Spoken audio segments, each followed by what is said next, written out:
see.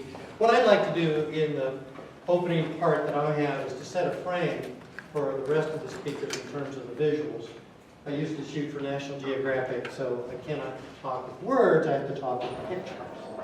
But I want to start with the whole notion or concept that if we put ourselves in the mind of the gentleman standing on the left, he perceives that his community should be a place where children can run free, where we design for the elders and everyone in between. The sad and unfortunate condition that we've created is quite different. And it's not as though any single community has been left alone. Whether we're talking about a beach community, people line up in traffic to get to those rare spots. We don't have the money to pay for the infrastructure to keep our sidewalks up. One town looks like another when you get out to the burbs, and we then realize we forgot to build the infrastructure for walking. We've made walking the most unnatural of acts in our country. So getting back to true urban form, what I want to leave you with is a very simple but important thought. We should never spend another transportation dollar in our country that doesn't complete the streets and add value to the land. If it's not adding value to land, it's taking us in the wrong direction. It's putting us more and more into a condition we can't sustain. So as we go forward, we want to build an America where we focus on our values. What do we care about in our town?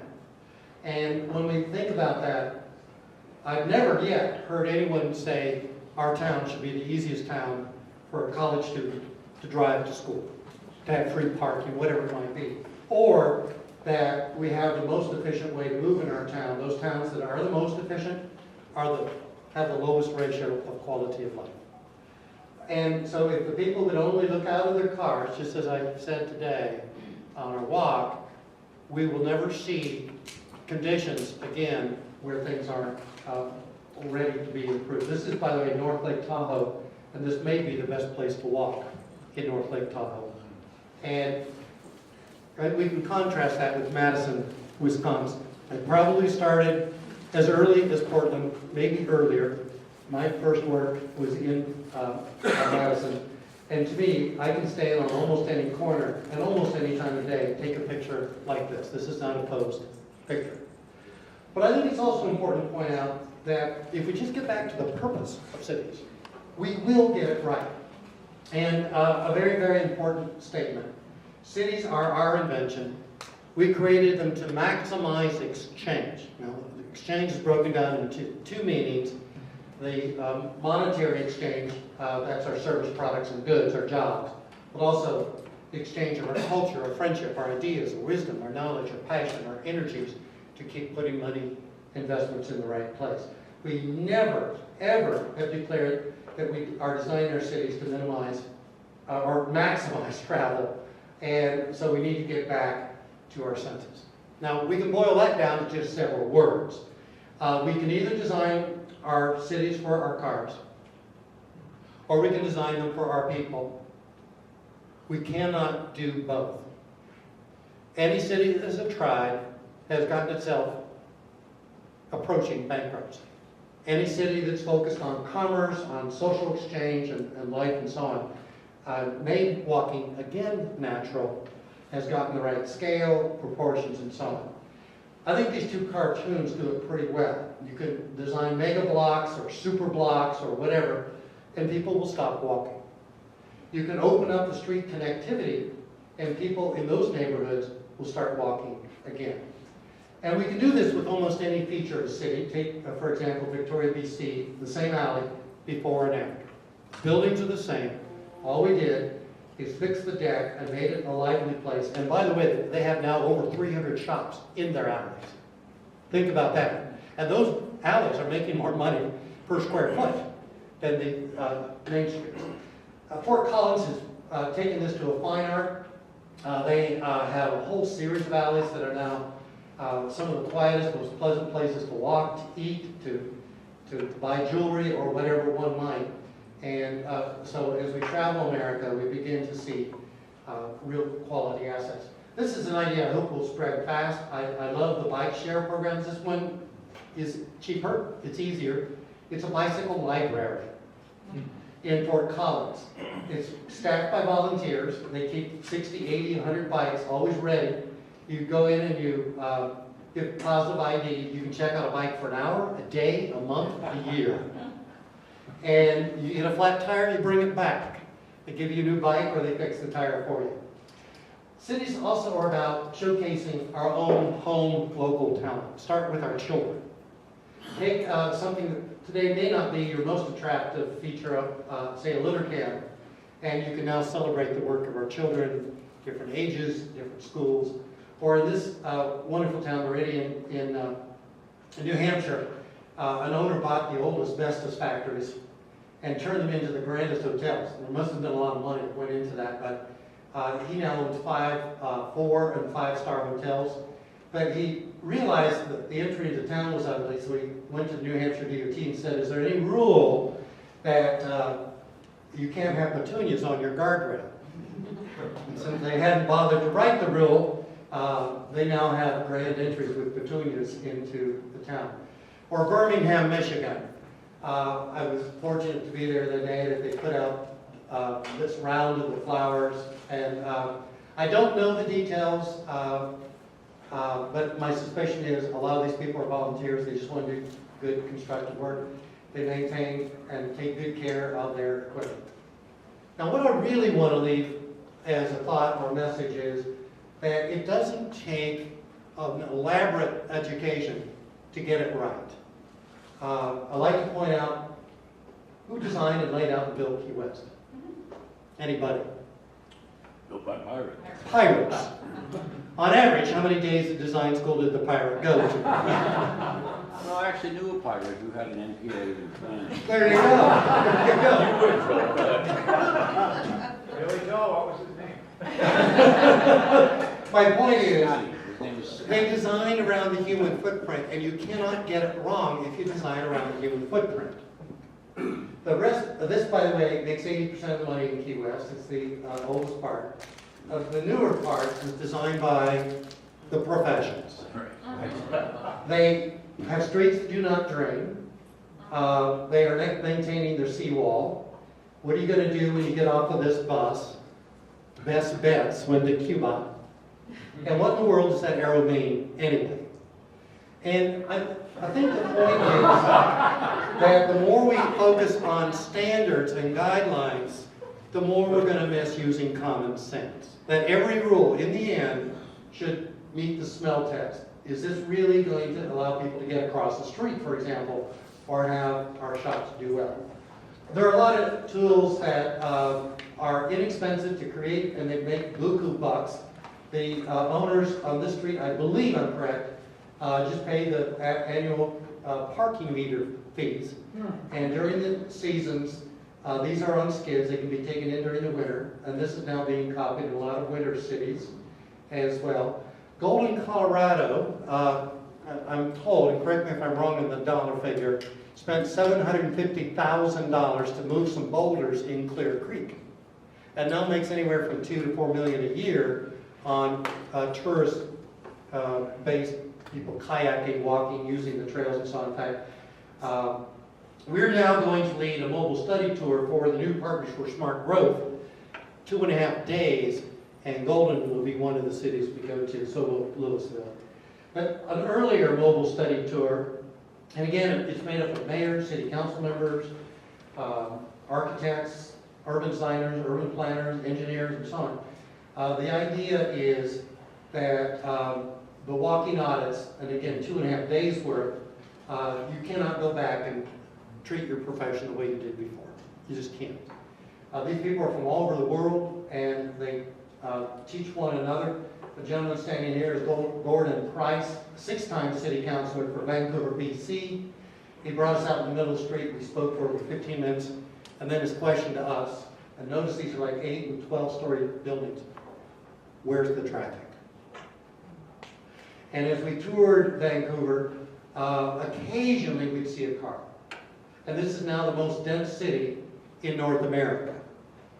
They did their density with great taste. Notice all the single-family residential stock, still a highly preferred place for many people to live. is now easy to access. Transit, walking, biking, stores, everything you want. On our walk, I talked about the podium tower combination. The first 50 feet of the waterfront belongs to people. The setback, then you have the buildings. Each developer that comes in must leave an 80-foot wide opening. That way they can build some towers immediately behind so everybody gets a view of the water. It's the simplest principle in the world, but rarely do you see U.S. cities copying that principle. And here's your 50 feet, and again you can see the podium, and then the setback, and then the tiering of the buildings, and then the grand openings between the buildings. And then you can appreciate how many grocery stores, how many barber shops, how many stores of every type are here because they got the ingredients for their own threat. And here's what it feels like to a person walking, biking. The tower is set back on purpose. What that leaves, of course, is lots of great housing stock, single-family residential units that went up in value multiple times. And indeed, their budget in Vancouver, as it was explained to us from their planner, is that the first cut of money in the transportation budget always goes to walking. The second cut always to bicycling. The third cut always to freight movement. And if there's any money left over, then to moving cars. And by getting that formula right, they've been dropping their vehicle miles traveled, increasing walking, increasing bicycling, increasing transit, and so on. So this is now a normal scene in Vancouver because they focused on the human foot. This is the planner that was in charge for the 4 years of the greatest part of the implementation, Todd Reddering, and took his birthday to come and lead us. The next point I want to go over is it's not about sidewalks. It's about correct speed. And the closer you get to the center of the community, the least you want this. This is this street before. It's at Lancaster in California, about 180,000 population. And notice what they've done. They put the parking in the middle and really kept the design so where the speeds would be low. They've now seen over $900 million of investment in their downtown, in new buildings, new shops, and so on. Now the way to achieve target speed is to take any street, this could be a good example, and figure out what's missing. Why do people want to drive fast here? And start just with things that would add the color and or other detail. Put parking in that will help, again, create friction to slope. But the vertical height becomes very important. And then finally, terminate the vistas as often as you can. And then you're setting the stage for all of the development to occur. And once the buildings come, you've got a pretty good setup. This again is Lancaster. And I think you can see what had been formerly a stripped out area. The buildings are now moving to the street, they're behaving well, and they're given an absolute performance again, the amount of money being made. In fact, one of the things they're now doing, maybe every 30th or so parking bay, they put in a piano. And these are all inexpensive ideas. You know, this is just good stuff. You can see some of the new buildings coming in, the new jobs that are coming to Lancaster. This is just on the outskirts of Los Angeles area. Road diets, a term I helped coin years ago, but Mountain View actually did one before the term existed. I believe Michael Friedman, Greg Tung Bottom, were all involved in this. This is the before, and this is the after of Castro Street. Castro Street has now become one of the more celebrated street remakes in America. We now have way better trees. And way better trees. And I also want to celebrate Burlington, Vermont. One of the things we're recommending is when you can do it, take out your centerline stripes. Motorists are forced or feel they're forced when you have centerline stripes that come right against the bicyclist. This is a condition that you can see it's got huge volumes of traffic. Buses operate better, walking, bicycling, everything is better. The motorists bring down their speed a little bit. They're saving money. You can't do it on every street, but you certainly can on some very important streets. So we, in Passport, Wyoming, recommended not shoving the cars right up against the children. Take out the center line. Use the same paint. Put in edge stripes. And it's wide enough, then you can demarcate them as bike lanes. But if not, at least you're moving the motorist away from the children. And all you're doing is saving money from the center line striping. And again, you bring the speed down a little bit. In Rock Castle, Colorado? Castle Rock, Colorado. Perhaps by code, the developer has to have 4 lanes. But what they said is, well, look, it's going to be a long time to build out. Let's use a buffered bike lane and keep the speeds low and keep the motors far away from the pedestrians, give them more turning radius and so on. So we're looking at all kinds of tools now that you can use community-wide. But as we were able to say during the walk, it's important that we get all of the aspects right. Question would be, how could you get more people to walk in this neighborhood? What steps would you take? Anyone? Sidewalks, crossings too. What's next? Trees. But now, still, the most critical part is missing. Building. Thank you. Buildings watching over the park. Until we get our code right, we won't be able to build the right things. So, how do we get away from the things we're embarrassed by that take lives, that only induce speed, and bring back the life to our communities? This is a place you might not expect after spending $5,000 to get there with a favorite dog or whatever. This is Maui. And in Maui, because they put the school in a bad location, even though it says to walk and there's sidewalks, all the other incentives are just the opposite. So one of the things I want to focus on as a further set the frame for our other speakers is that if we want something to work, then we need to measure it. And so the more ways we find, and one of the things I love here, Dave, is when we took the walk yesterday was the diversity that we found. I think the demographics favor this. We think we hit peak VMT, vehicle miles traveled, around 2004. And all the signs are now, here's the pre-trend. The post-1987 trend was already lightening, but then from about 2004, and then ever since 2007, and here's our millennial generation. We now, when we build for more vehicle miles traveled, we're missing the point. So walkability should set the right frame for distance, for intensity of land use. It needs to have the right level of connectivity instead of something like this. To have, say, a fixed formula for block perimeters, 1,500 to 2,000 feet again. Help the developer figure out how many streets, links, and nodes need to be in. And then have destinations. And for every neighborhood, as we rebuild it over time, there have to be places to go to. And the building forms have to be right. And obviously, if this is in your downtown, maybe a liner building goes in here over time, who knows. But the point is, we can do any building correct or incorrect. And then finally, when we get all of the disciplines working well together, we start to create an environment where people naturally want to walk and be able to use the streets they want. So in Oak Park, this is the street we came up to but didn't walk down. This will be transformed, and in time, and am I right about this, Dave? It'll look more like this street in terms of its quality, its character, its definition. That's the one.